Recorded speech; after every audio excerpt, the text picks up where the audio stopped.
It's seamless because I'm going to hand back to you, and I believe there's two members of Foreigner in the studio. Yeah, absolutely right. So very seamlessly done there. Thank you very much. Yes, two of the members of Foreigner with us now, Kelly Hansen and Mick Jones. Morning. Good morning. You were nodding along at various points there. You can remember listening to Radio Caroline. I can, yeah. I mean, first of all, Radio Luxembourg, and then Caroline was the... you know, you'd hear more of the song. It wasn't going in and out like Luxembourg used to. And Kelly, you were nodding along where they were talking about, you know, the music that gets played now. Right. Yeah, I remember it just used to be you'd play all these different formats on the same radio station. You'd see a lot of diversity in the music, and now it's just so subcategorized and very narrow, and it's the same 200 songs for a station. It's just, you know, you wish for better variety. More variety. Yeah. Do you know, we just heard in that little piece there about how the BBC didn't play enough music, and that's why people weren't interested. We're going to change that right now. Oh, because right. we're going to remind everybody at home there you go. some of your greatest hits. Thank you.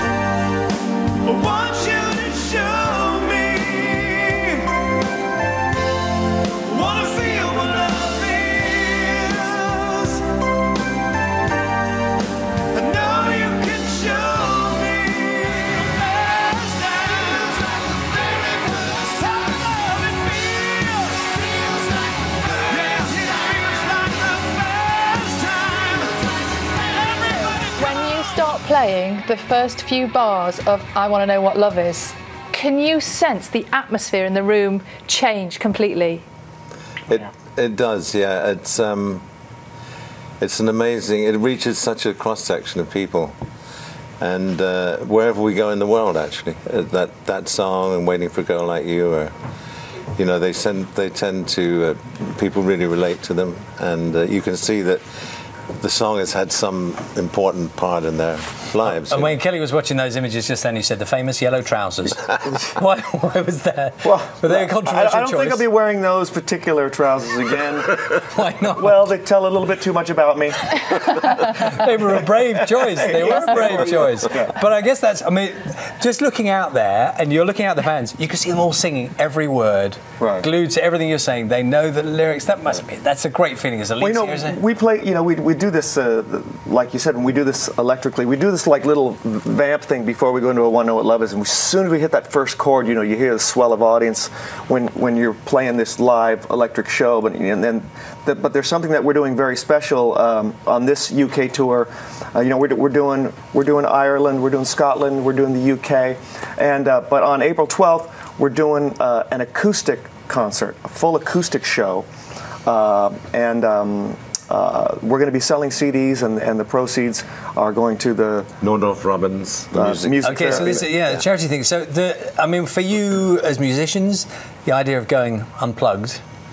So is it exciting? Is it scary? Is it it's daunting at the beginning because you're so used to having all, you know, them sounding like the record more, and this is sort of stripped down to, and you get a sense, I think, of how the songs were built in the first place, how they were. You know, and it's incredible that those songs, even now, still stand the test of time, don't they? Yeah, it's amazing. There's a whole new generation that have been introduced to them. I think when you break a song down acoustically, it really kind of shows the quality of the song. So when we play it at Shepherd's Bush on the 12th, with all of us kind of just in that broken down way, it's a very naked, intimate kind of presentation. We'll be wearing clothes. Yeah, we'll have the yellow trousers on. The rest of the tour is, you know, the full electric thing, but this one show will be really special, and it's really fun, but it's in a way more difficult because you can't hide. You know? Now, you were talking about audiences and how they find music.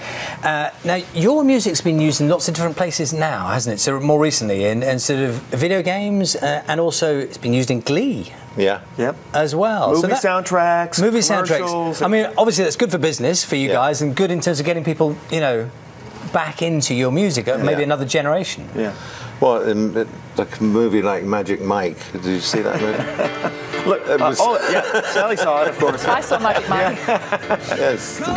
You You've know- never been to one of those places, have you? Never. Never. We see a lot. And having seen the movie, I doubt I ever will. We see a lot more younger people coming to the shows, especially in like the last 5 years. I think because of a lot of those placements, and you know they're coming to see us because you can see them singing the words. They're not just coming to see a band, and that's really gratifying to see that.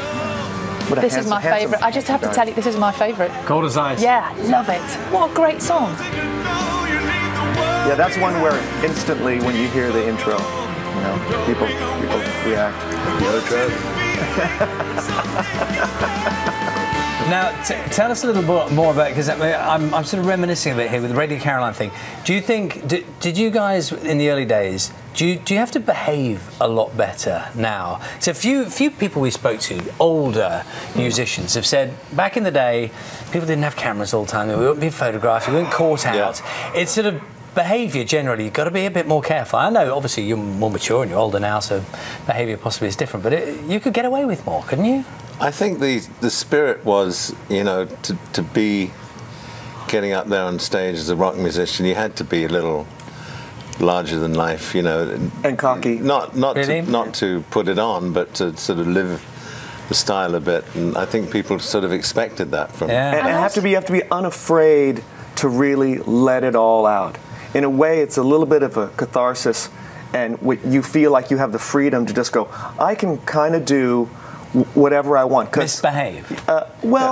If that's what it takes, you know, if that's what it takes to move the audience, yeah. We actually used to pay. We used to when we check into hotels and we wanted to have a party that night, we would give them a fair amount of money in advance and say, look, can we do anything we want in here? And sometimes it would end up, I mean, as total, it was just letting steam off. Really? You know, really. Are we talking about televisions through windows, that kind of thing?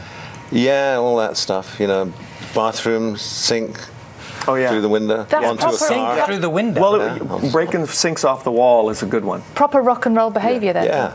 Hey, you're all calm down now. Well, you know, this is 8 o'clock in the morning. It's been lovely seeing We'd you. just be getting in this time. Thank you so much for coming in. Very nice. And good luck with the gig. Thanks for having us. Thank you very much. And by the way, I love your hair. Where did you buy that? No. It's not the first time that accusation has been made, but it's a mutual appreciation thing. Can Look I at that. can I Look just at say, that. before you came in, we actually discussed what we thought your hair might be like. We Yeah, were really excited about your hair. Are you going to keep the hair long permanently? Is that a Well, as Lifestyle thing. long as the distributor will supply it. Thank you very much. Thank It's you. lovely to have you in. I have to tell you, Foreigners start their UK tour next week in Belfast and will end in Wolverhampton on the 15th. Complete change of tone now. Time is 9:01. When the Romans divided Britain with Hadrian's Wall 2,000 years ago, it transformed the Middle